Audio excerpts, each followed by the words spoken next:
Hello दोस्तों, आप देख रहे हैं जितेंद्र स्टडी पॉइंट्स। मैं जितेंद्र कुमार। मैं आज आप क्लास में पढ़ाने वाला हूँ क्लास 6 का मैथ, प्राकृतिक संख्याएं। प्राकृतिक संख्या क्या होती हैं ये मैं आपको सरल और शब्द भाषा में बताऊंगा ताकि आपको आगे तक याद रहे। चलिए अब ज़्यादा समय ख़राब ना करते हुए बोर्ड पर चलते हैं। प्राकृतिक संख्याएँ मैथ्स अभ्यास 1.a क्लास 6। प्राकृतिक संख्याएँ वे संख्याएँ जो एक से लेकर अनंत तक जाती हैं, वे प्राकृतिक संख्याएँ कहलाती हैं। जैसे मैं आपसे कहूँ एग्ज़ाम्पल कि आपके घर में कितने मेंबर हैं, तो आप कहेंगे सर 6, तो ये एक प्राकृतिक संख्या है। फिर दूसरा एग्ज़ाम्पल, आपके पास 5 फुटबॉल हैं, तो प्राकृतिक संख्या है, ये एक प्राकृतिक संख्याएं हैं। इसका है आपने प्राकृतिक संख्या को जाना कि प्राकृतिक संख्या क्या होती हैं। प्राकृतिक संख्याएं वे संख्या होती हैं जो एक से लेकर अनंत तक काउंट करी जाती हैं, प्राकृतिक संख्याएं कहलाती हैं। आपने एग्ज़ाम्पल भी मैंने आपको बताया। चलिए पहला क्वेश्चन में चलते हैं हम। निम्नांकित संख्याओं में व्यक्त कीजिए। इसका कहने का मतलब ये है, क्वेश्चन में चलते हैं हम। निम्नांकित संख्याओं में व्यक्त कीजिए। इसका कहने का मतलब ये है कि इसको यहाँ पे हिंदी में दिया गया है, इसको हमें गणित में लिखना है। 427 यही इसका आंसर होगा। 3501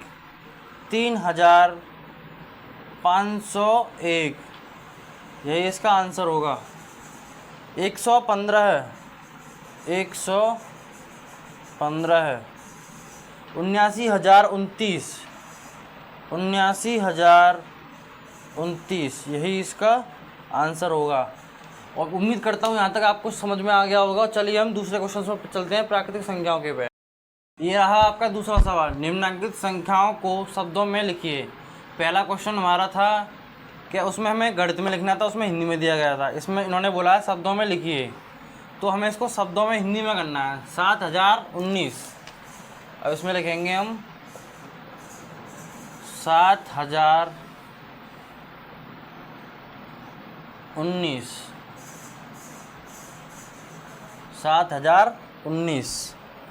23,013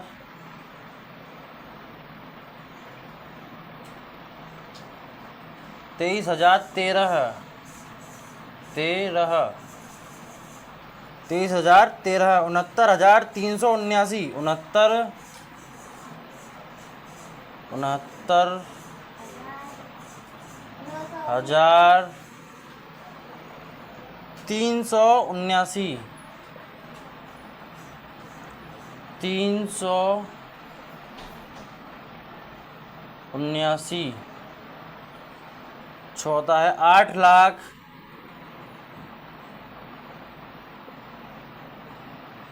8,93,059। 93,059। चलिए हमारा दूसरा क्वेश्चन यही बा।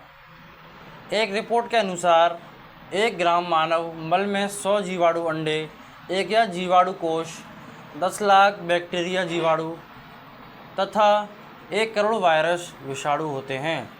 तो इसको हम चलिए हल करते हैं।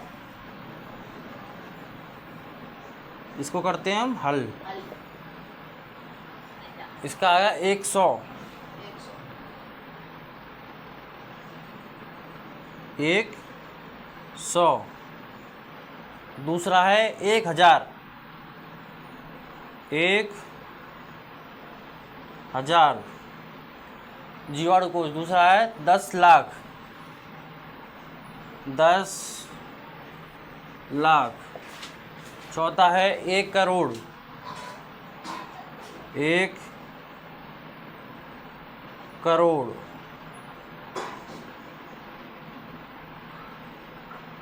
1 करोड़। चलिए अब चलते हैं, यहाँ तक मुझे सब समझ गए होंगे आप। चलिए चलते हैं अभ्यास 1.a के प्राकृतिक संख्याओं के क्वेश्चन नंबर 3 पर।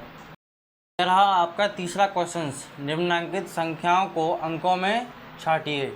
निम्नलिखित संख्याओं को अंकों को छाटिए। अंकों को छाटना है इसमें दिया गया 10, 11, 18, 0, 3 अंक बनाना है इसमें हमें।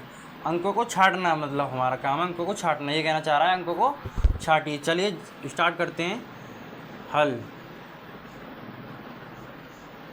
अंक बनाना है, ऐसे हम इसको लिखेंगे 1,0 अंक के रूप में लिख रहा हूँ इसे 1,1, 11 को लिखा हमने, अब 18 की 1,8। ऑलरेडी इसमें अंक दिए हैं 0 और 1, 3। इसमें धाई के रूप में है ये, इकाई धाई, इकाई धाई, इकाई धाई, आप ऐसे समझ लीजिए। यहाँ पे है इकाई, इसको एज इट इज़ ऐसे ही उतार देंगे हम, यही इसका होगा आंसर। चलिए अब चलते हैं हम चौथे क्वेश्चन पर, और उम्मीद करता हूँ यहाँ तक आप समझ गए होंगे। चौथा क्वेश्चन क्या कह रहा है, चलिए पढ़ते हैं। 1, 2, 3 से बनने वाली 3 अंकों की सभी संख्याएं लिखिए जबकि अंकों की पुनरावृत्ति ना हो। तो इसने हमें 3 संख्याएं दी गई हैं, 1, 2, 3। इसका कहने का मतलब ये है, मैंने आपको 3 संख्याएं दी हैं, इसको आपको संख्या बनानी है और ध्यान में रखते हुए कि पुनरावृत्ति ना हो। पुनरावृत्ति मतलब दोबारा रिपीट ना हो वो संख्याएं। तो चलिए इसको हल करते हैं हम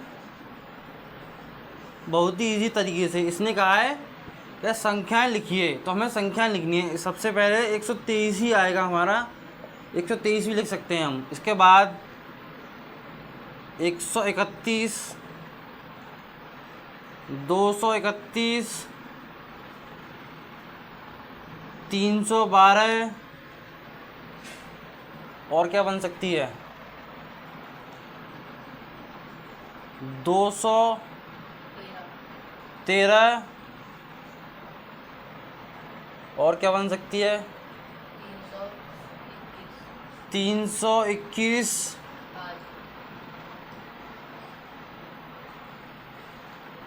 और आप कमेंट में बताइएगा आपके हिसाब से और क्या संख्याएं बन रही हैं। तो चलिए हमारा यही आंसर होगा अभी फ़िलहाल। और अब नेक्स्ट क्वेश्चन की ओर चलते हैं हम। 5वां क्वेश्चन क्या कह रहा है हमारा।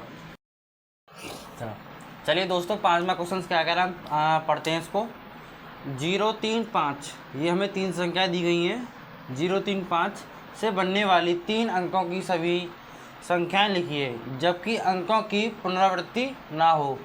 एज इट इज़ सेम हमारा वही क्वेश्चन है जो हमारा चौथा क्वेश्चन था। तो इसका कहने का मतलब वही है जो चौथे क्वेश्चन का था।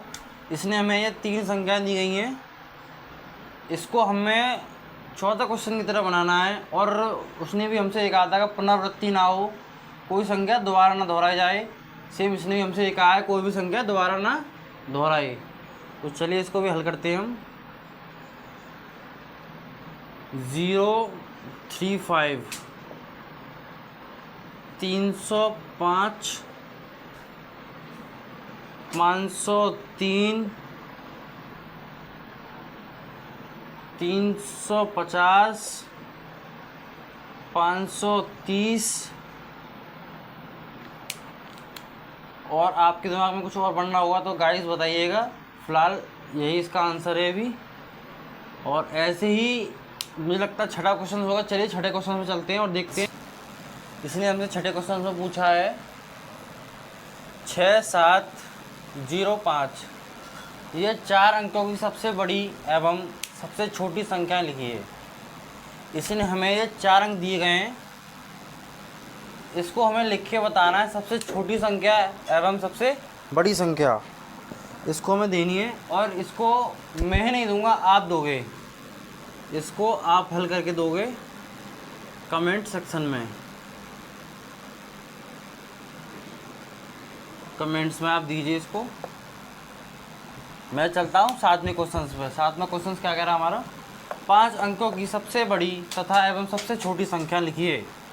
तो इसने हमसे पूछा है 5 अंकों की सबसे बड़ी एवं सबसे छोटी, तो केवल 5 अंकों की पूछा है इसने हमसे। तो लिखेंगे हम सबसे बड़ी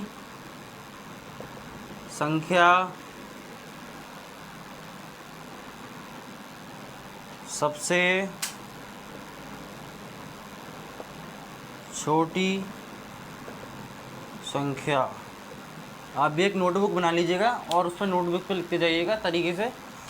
तो हमारी 5 अंकों की सबसे बड़ी संख्या होगी 9999। इकाई, दहाई, सैकड़ा, हजार, 10,000, 90,000, 99,999, 99,999। ये हमारी सबसे बड़ी संख्या है 5 अंकों की। सबसे छोटी संख्या पूछ रहा है ये। सबसे छोटी संख्या क्या है? इकाई, दहाई, सैकड़ा, हजार, 10,000। ये भी 5 अंकों की सबसे छोटी संख्या।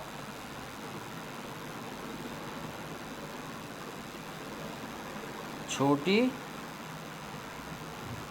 संख्या सॉल्व करते हैं। 5231 में प्रत्येक अंक का स्थानीय मान ज्ञात कीजिए। तो यह है स्थानीय मान हमसे ज्ञात करवा रहा है। चलिए इसको हल करते हैं। स्थानीय मान ज्ञात करवा रहा है हमसे, और कुछ नहीं है। इसको भी इजी तरीके से तोड़ेंगे हम और सॉल्व करेंगे। 5231 हमने ये लिख लिया। स्थानीय मान ज्ञात करना है, इसका हमें अपने माइंड में रखना है। स्थानीय मान, इसका एक स्थानीय मान निकल रहा है हमारा। ये स्थानीय मान ज्ञात कर रहे हैं हम इसको। 3 का 30,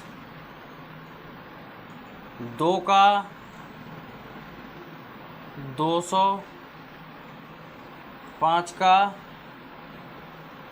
5,000। यही इसका आंसर होगा। और दोस्तों उम्मीद करता हूँ मैं आपको यह 8वां क्वेश्चन बहुत ही सरल तरीके से समझ में आया होगा। 5231 में प्रत्येक अंक का स्थानीय मान ज्ञात कीजिए। यह हमारे स्थानीय मान हैं। चलिए अब चलते हैं 9वां क्वेश्चन पे। 9वां क्वेश्चन क्या कह रहा है? प्राकृतिक संख्या होगा। यह रहा आपका 9वां क्वेश्चन। 636 में दोनों 6 के स्थानीय मान ज्ञात कीजिए। इसमें भी सेम ही हमारा पैटर्न है जो हमारा 8वें क्वेश्चन में था, 5231 वाला। बट उसमें केवल स्थानीय मान बता हमें ज्ञात करना था। इसमें इसने स्पर्श बोला है 6 के स्थानीय मान ज्ञात कीजिए। इसने केवल हमें बताया कि 6 का स्थानीय मान ज्ञात करना है आपको, और किसी का नहीं करना। तो चलिए इसको भी हम इजी तरीके से हल करते हैं।